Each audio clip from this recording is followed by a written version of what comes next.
Hello students, आप सभी का स्वागत है आपके अपने नवनिर्माण एजुकेशन में। आशा करते हैं आप लोग भी स्वस्थ होंगे, मस्त होंगे।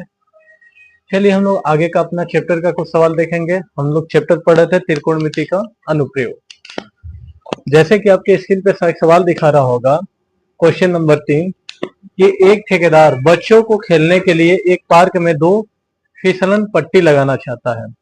5 वर्ष से कम उम्र के बच्चों के लिए वो ऐसी फिसलन पट्टी लगाना चाहता है जिसका शिखर 1.5 मीटर की ऊंचाई पर हो और भूमि के साथ 30 अंश का कोण पर झुका हुआ हो, जबकि इससे अधिक उम्र के बच्चों के लिए 3 मीटर ऊंचाई पर एक अधिक ढाल की फिसलन पट्टी लगाना चाहता है जो भूमि के साथ 60 अंश का कोण बनाता हो। प्रत्येक स्थिति में हमें फिसलन पट्टी की लंबाई ज्ञात करना है। सबसे पहले हम फिगर ड्रा करते हैं। अलग अलग भी ड्रा कर सकते हैं या एक ही पे। एक फिसल पट्टी है जो 5 वर्ष से कम बच्चों के लिए बनाई जा रही है और ये कितना मीटर ऊंचा है? 1.5 मीटर। एक दोनों 5 मीटर क्या है? ऊंचा है। और ये भूमि के साथ कितने अंश का कोण बना रहा है? 30 अंश का। तब कह रहा है ये फिसल पट्टी की लंबाई बताना है। यही हमारा क्या है? फिसलन पट्टी, जिसपे बच्चे क्या करते हैं? फिसलने का काम करते हैं यहाँ पे चढ़ के। इसी फिसल पट्टी की इसमें लंबाई बताना है। और कह रहा है ये 5 वर्ष से कम उम्र के बच्चों के लिए है। और कह रहा है एक और फिसल पट्टी बनाना है जो 5 वर्ष से अधिक के बच्चों के लिए है। और ये कितना मीटर ऊंचा है? 3 मीटर। इसकी ऊंचाई जो है 3 मीटर है और ये भूमि के साथ 60 अंश का कोण बनाता है। यहाँ पे भी हमें फिसलन पट्टी की क्या बताना है? लंबाई ही बताना है। ये लंबाई कितनी है इसकी। अगर हम इसको मान ले ए बी क्या है? ऊंचाई, और बी सी क्या है? फिसल पट्टी। इसे मान लेते हैं पी की ऊंचाई है और क्यू आर क्या है? फिसल पट्टी है।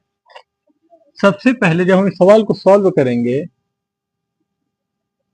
अब लिखेंगे ट्रायंगल ए बी सी में हमें ज्ञात क्या करना है? ध्यान से देखिए, यह फिसल पट्टी जो है एक तरह से कड़ है।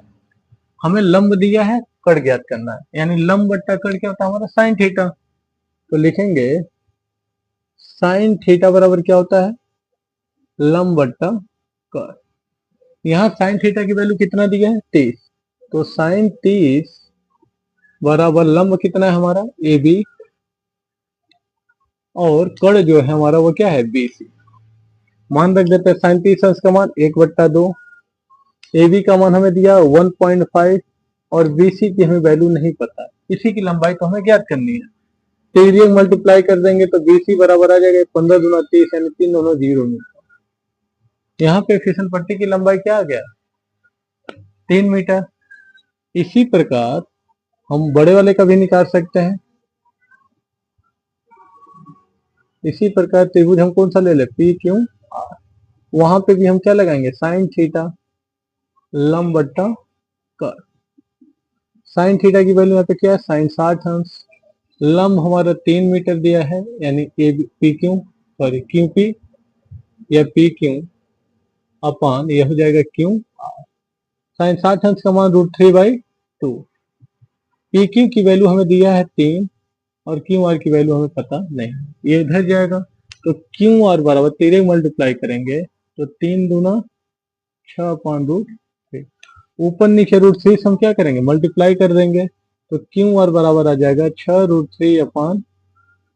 मतलब ऊपर नीचे इसमें क्या करेंगे? √3 से मल्टीप्लाई कर देंगे। ये हो जाएगा 6√3 ये √3 का √3 में मल्टीप्लाई करेंगे तो 3 3 से कट रहा है। तो यह आ गया क्यू आर बराबर 2√3।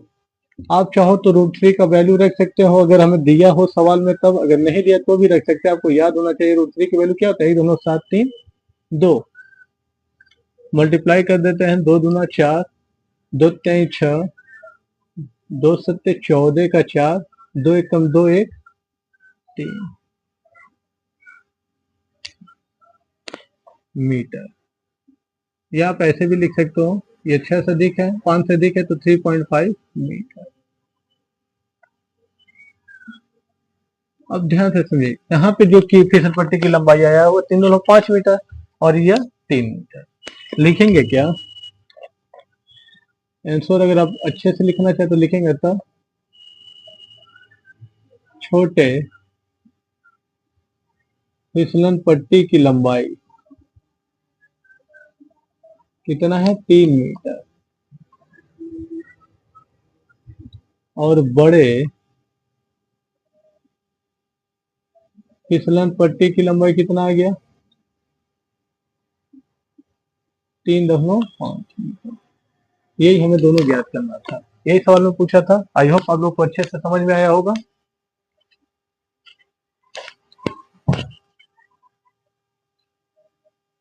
अगला क्वेश्चन है हमारे स्क्रीन पर कि कह रहा है भूमि के एक बिंदु से मीनार के पाद बिंदु से 30 मीटर की दूरी पर है। मीनार के शिखर का उन्नयन कोण 30 अंश है, तो मीनार की ऊंचाई बताई जाए। कह रहा है एक मीनार है, क्या है? मीनार। ये हमारा मीनार मान लीजिए, ए बी क्या है? मीनार की ऊंचाई। यह भूमि के एक बिंदु से 30 मीटर की दूरी पर है। वो मान लीजिए सी बिंदु है, यानी यहाँ सी से जो मीनार के पाद बिंदु है, मतलब निचला हिस्सा, वह कितने दूरी पर है? 30 मीटर की दूरी पर है। मीनार के शिखर के यहाँ से देखने पे शिखर का उन्नयन कोण कितना है हमारा? यह हमें दिया है 30 अंश। ये 30 अंश दिया है। अब कह रहा है कि मीनार की ऊंचाई बताइए। लिखेंगे त्रिभुज ए बी सी में। आपको पता है मीनार की ऊंचाई क्या है हमारा? A B. ए बी क्या है हमारे मीनार की ऊंचाई? और जहां सी बिंदु से मीनार के शिखर का उन्नयन कोण 30 अंश है, और यहां से यहां तक की दूरी कितना है? 30 मीटर। हमें क्या दिया है? आधार दिया है और लंब पूछ रहा है। तो लंब और आधार का संबंध हमारा किससे था? tan से। तो लगाएंगे त्रिभुज एबीसी में tan थीटा बराबर क्या होता है हमारा? लंब बट्टा आधार, या आप आधार लंब बट्टा आधार बराबर tan थीटा भी लिख सकते हैं। tan थीटा, यानी थीटा की वैल्यू कितना है? 30। tan 30। लंब हमारा कितना है? A B. और आधार कितना है? ए सी। आधार कितना है? ए सी। अब tan 30 अंश का मान कितना होता है? अब रख देंगे tan 30 अंश का मान 1/√3। ए बी की वैल्यू नहीं पता, ए सी की वैल्यू पता है, हमें 30 दिया है। ए सी की वैल्यू हमें 30 दिया है। इधर सीधे गुणा कर देंगे तो 30/√3 बराबर हमारा क्या हो जाएगा? A B. ये ए बी के क्या है? हमारी ऊंचाई भी हो सकती है। लेकिन हम क्या करेंगे? ऊपर नीचे √3 से मल्टीप्लाई कर देते हैं, तो नीचे से √3 क्या हो जाएगा? हट जाएगा। तो ऊपर आ जाएगा 30√3/3, यानी 3 ए बी। तो 3 से 30 कितने बार में डिवाइड होगा? 10 बार में, यानी 3 एकम 3 और 3 से नहीं है 0, यानी 3 दहा में 30 होता है। यानी ए बी की वैल्यू कितना आ गया हमारा? 10√3 मीटर। ये हमारी क्या है? मीनार की ऊंचाई। आप चाहो तो √3 का मान भी रख सकते हैं। √3 का मान कितना होता है? 1.732। एक अंक दशमलव उधर जाएगा तो कितना आ जाएगा? 17.32 मीटर। ये हमारे क्या आ गए? मीनार की ऊंचाई। उत्तर में लिखेंगे अतः मीनार की ऊंचाई, मीनार की ऊंचाई जो है हमारा, वो कितना गया? 17.32 मीटर। यही हमारा आंसर होगा।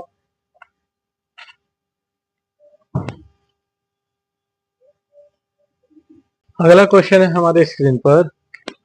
कह रहा है 1.5 मीटर लंबा एक लड़का 30 मीटर ऊंचे एक भवन से कुछ दूरी पर खड़ा है। जब वह ऊंचे भवन की ओर जाता है तब उसकी आंख से भवन के शिखर का उन्नयन कोण से 60 अंश हो जाता है।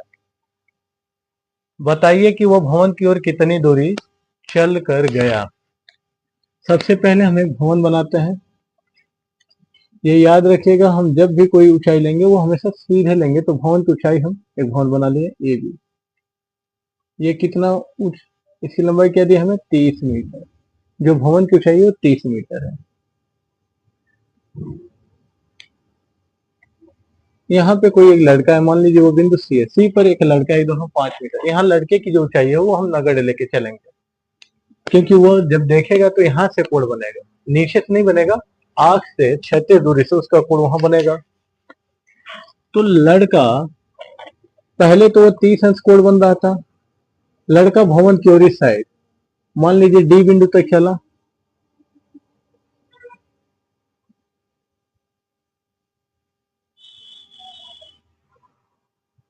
डी बिंदु तक भवन की ओर चला, इधर चला भवन की ओर, और उसका जो उन्नयन कोण है 30 अंश से कितना हो गया 60 अंश। तो पूछ रहा है कि ये जो सीडी है कितना दूर चला कि उसका 30 अंश से कितना हो गया 60 अंश हो गया। अब से समझ लीजिए 30 मीटर एक भवन ऊंचा ऊंचा क्या एक भवन है, यहाँ से एक लड़का सी बिंदु से एक लड़का भवन की ओर चल रहा है। जब सी बिंदु पर था लड़का तो वो कितने का कोण बना रहा था 30 अंश का। जब वो भवन की ओर चलना शुरू किया तो कुछ डी बिंदु तक पहुंचा तो उसके अब आग से जो उन्नयन कोण बन रहा है वो कितना बन रहा है 60 अंश। कह रहे ये सी से डी तक वो लड़का कितना चला। सबसे पहले यहाँ जो ट्रायंगल बना है आप लिखेंगे त्रिभुज ए बी डी में, त्रिभुज ए बी डी में लेंगे, हमें क्या पता है लंब, हम मान लेते एडी नहीं पता है, हमें लंब बस पता है और कोण पता है। tan थीटा आधार निकालना है, tan थीटा बराबर लंब बट्टा आधार, इसे यल बट्टा ए भी लिखा जाता है, लल बट्टा कक्षा में फॉर्म में। यहाँ tan कितने से संबंधित tan 60 अंश, लंब कितना है हमारा ए बी, आधार कितना है यहाँ पे ए डी। tan 60 अंश का मान क्या होता है हमारा √3 होता है, ये हो जाएगा √3, ए बी की वैल्यू कितना है 30 upon A D, A D इधर आएगा ये इधर जाएगा, सीधे गुणा कर देते हैं तो ए डी बराबर 30 अपॉन √3, या हम इसी में ऊपर नीचे क्या कर रहे हैं √3 से मल्टीप्लाई कर रहे हैं, तो ए डी की वैल्यू कितना आ गया 30 √3 अपॉन 3, ये डिवाइड हो जाएगा तो ए डी की वैल्यू कितना आ गया 10 √3 मीटर। ये हमारे यहां से तक की वैल्यू आ गया ए डी। अब लिखेंगे अब त्रिभुज ए बी सी में, ए बी सी की बात करें यहाँ पे भी हम tan थीटा ही लगाएंगे,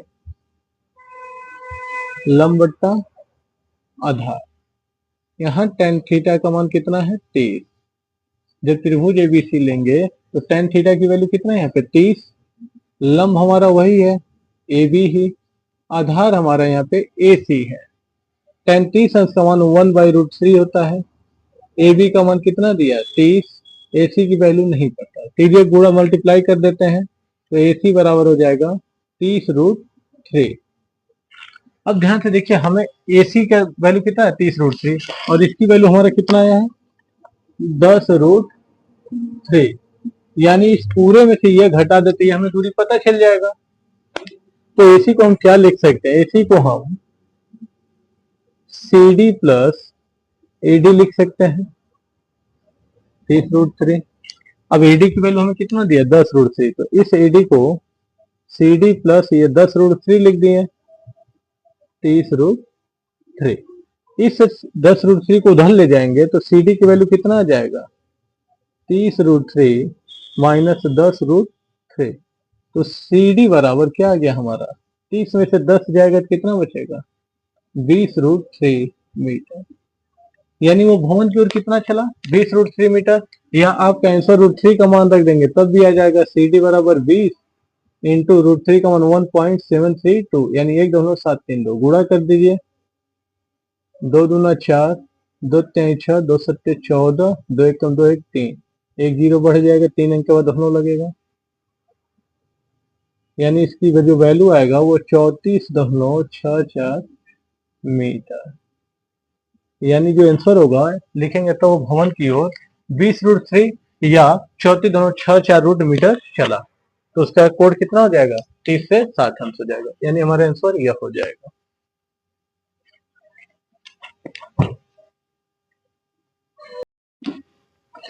अगला क्वेश्चन हमारे स्क्रीन पर है कि भूमि के एक बिंदु से 20 मीटर ऊंचे भवन के शिखर पर लगी एक संचार मीनार के तल और शिखर के उन्नयन कोण क्रमशः 45 अंश और 60 अंश है। तो कह रहा है मीनार की ऊंचाई बताइए, कह रहा है एक 20 मीटर ऊंचा भवन है,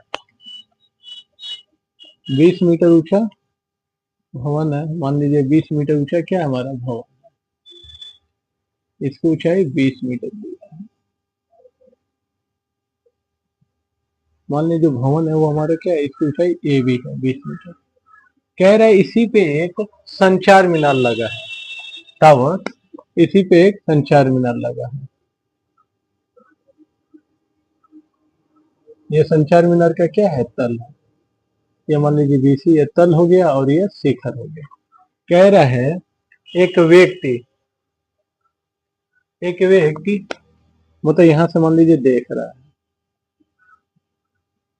एक व्यक्ति यहाँ से इसके तल को देख रहा है, तल मतलब इसको, तो 45 अंश बन रहा है। जब व्यक्ति इसके तल को यहाँ से यहाँ देख रहा है तो कितना बन रहा है, 45 अंश। और जब यह यहीं से इसके शिखर को देखता है तो कितने अंश का कोण बन रहा है, 60 अंश का। कितने अंश का कोण बन रहा है, 60 अंश। यानी इसके तल को देख रहा है, मीनार के संचार के तल को देख रहा है तो 45 अंश बन रहा है, जब ऊपर देख रहा है तो 45 अंश, सॉरी 60 अंश बन रहा है। तो कह रहा है ये संचार मीनार की ऊंचाई बताया, यानी यहाँ बीसी की ऊंचाई पूछ रहा है, ये कितना ऊंचाई है इसकी। इस बीसी की हमें क्या बताना, ऊंचाई बताना है। मान लीजिए वो व्यक्ति कहाँ पर है, डी बिंदु पर है। सबसे पहले हम क्या करेंगे, इस पूरे की क्या हमें करना होगा, लंबाई निकालना होगा। इस पूरे की लंबाई में से हम ये घटा दे तो हमें ये बीसी की लंबाई मिल जाएगा कि नहीं मिल जाएगा। उसके लिए सबसे पहले इसकी सहायता से हम क्या कर लेंगे, आधार निकालेंगे। लिखेंगे त्रिभुज ए बी डी में tan थीटा बराबर क्या होता है, लंब बट्टा आधार, यानी यल बट्टा ए लिख दे रहे हैं।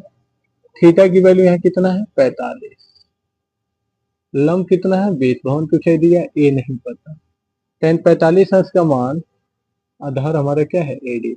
tan 45 अंश का मान क्या होता है, 1, 20/AD।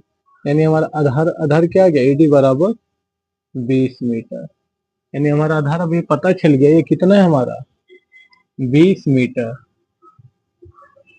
अब हम ट्रायंगल कौन सा ले लेंगे, बड़ा वाला लिखेंगे। अब ट्रायंगल ए सी डी में, ए सी डी में, ए सी डी जब ट्रायंगल लेंगे हम त्रिभुज, तो वहां पे भी हम tan थीटा का ही फार्मूला लगाएंगे।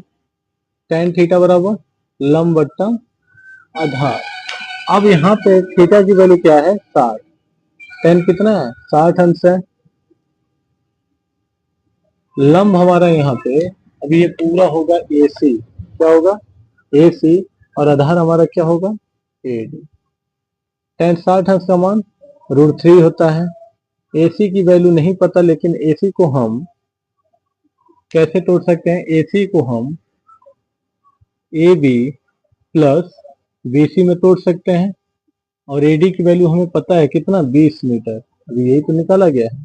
AD की वैल्यू कितना है, 20। इस AD की जगह 20 रख दो, ये 20 इधर आएगा तो गुणा कर देगा, तो हमारा क्या हो जाएगा, 20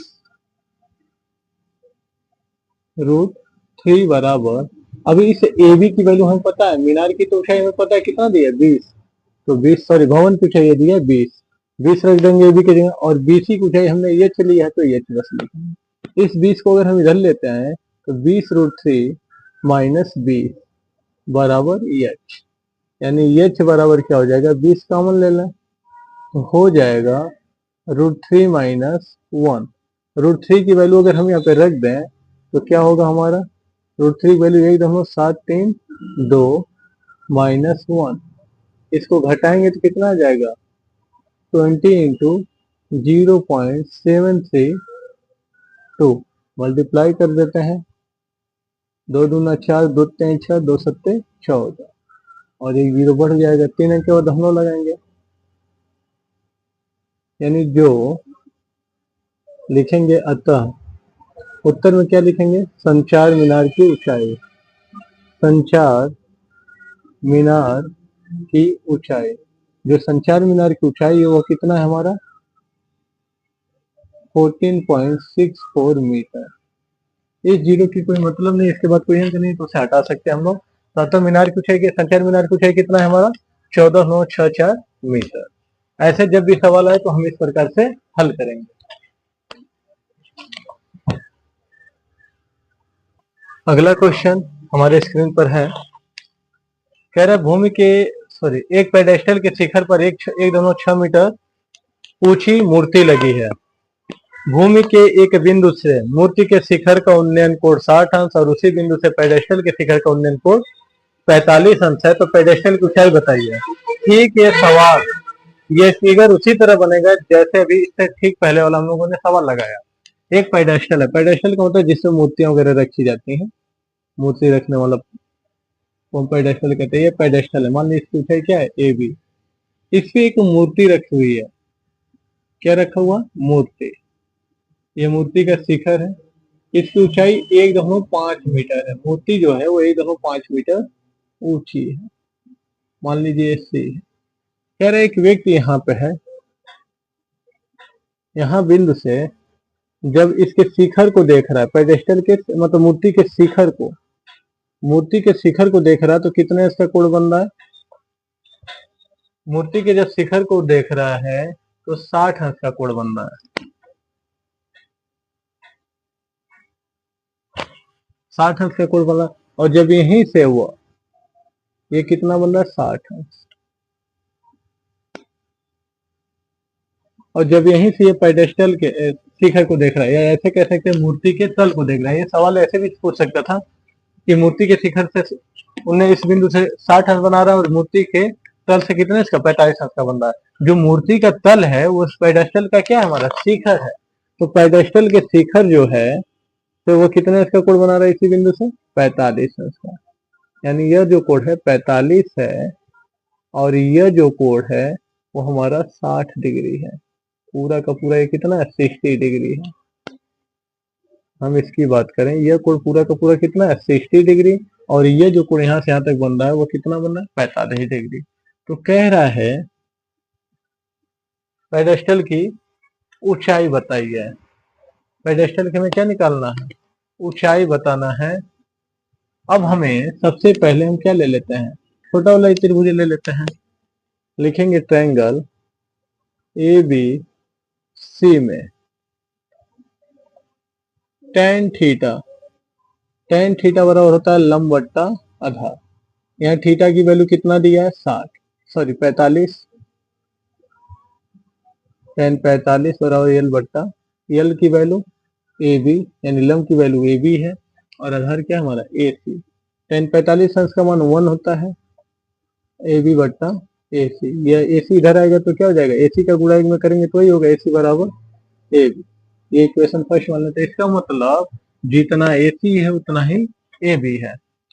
अब लिखेंगे ट्रायंगल ए सी डी में, यहाँ पे भी वही लगेगा। यहाँ tan जो बन रहा है, tan theta equal to L by L लंब बट्टा आधार। यहाँ जो tan थीटा बन रहा है वो कितना है हमारा, tan 60 है।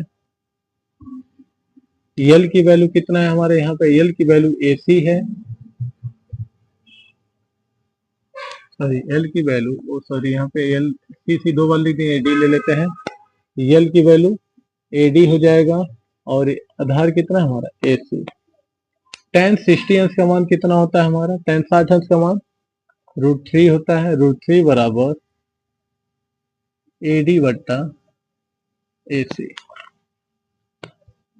अब इस ए सी को अगर हम इधर लेते हैं या इसको यहीं पे रहने लीजिए, इस ए डी को हम क्या लिख सकते हैं, इस ए डी को आप कहोगे A B plus B D लिख सकते हैं, बट्टे इस ए सी को क्या लिख सकते हैं, ए बी लिख सकते हैं, तो ए बी लिख दिए।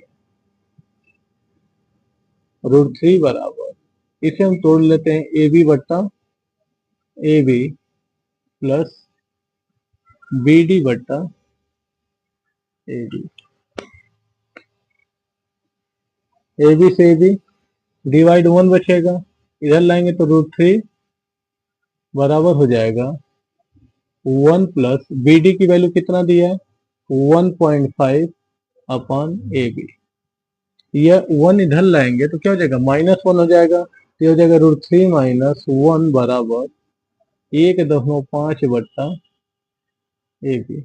ए बी इधर जाएगा, √3 माइनस 1 इधर आएगा, तो हमारा हो जाएगा ए बी बराबर 1.5 अपान √3 माइनस 1। ये हमारा किसकी वैल्यू आ गया, ए बी, यानी पेडेस्टल की ऊंचाई आ गया। लेकिन यह जो हर है वो कैसा है, हमारा रूट में है। तो हम इसका क्या करेंगे, परिमेकरण कर देंगे। √3 + 1 से क्या करेंगे, ऊपर नीचे मल्टीप्लाई कर देंगे। हरों का हम लोग क्या करेंगे, परिमेकरण। तो जब परिमेकरण करेंगे तो ए बी बराबर हो जाएगा यह 1.5 √3 + 1, और नीचे हमारा बन गया a² - b², यानी यह हो जाएगा 3 - 1। √3 का स्क्वायर क्या होगा, 3, और 1 का स्क्वायर 1 होता है। तो ए बी बराबर आ गया 1.5 √3 + 1 अपान 3 में से 1 गया 2। आप चाहो तो 2 से भाग दे दो, या यही ए बी की क्या हो गया, ऊंचाई हो गया। तो इस प्रकार का जब सवाल देगा तो हम लोग ऐसे लगाएंगे।